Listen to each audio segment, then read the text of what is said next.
வணக்கம். செய்திகள் வாசிப்பது பத்மா சகாதேவன். கோடை விடுமுறைக்கு பின் திறக்கப்பட்ட பள்ளிகள். உசிலம்பட்டியில் புதிதாக பள்ளிக்கு வந்த மழலைகளுக்கு பூ மற்றும் இனிப்பு வழங்கி ஆசிரியர்கள் வரவேற்றனர். கோடை விடுமுறைக்கு பின் தமிழ்நாடு முழுவதும் பள்ளிகள் இன்று முதல் துவங்கியுள்ளது. மாணவ மாணவிகளும் உற்சாகமாக பள்ளிக்கு வந்த சூழலில் மதுரை மாவட்டம் உசிலம்பட்டி நாடார் சரஸ்வதி துவக்க பள்ளியில் பயிலும் மாணவ மாணவிகள் இன்று பள்ளி திறக்கப்பட்டதும் பள்ளிக்கு வருகை தந்தனர்.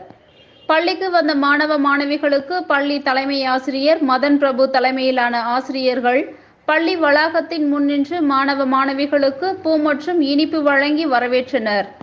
இதேபோன்று இன்று புதிதாக பள்ளியில் சேர பெற்றோர்களுடன் வந்த மழலைகளுக்கும் பூ மற்றும் இனிப்பு வழங்கி கைத்தட்டி உற்சாகமாக வரவேற்பு அளித்து பள்ளிக்கு அழைத்துச் சென்றனர்.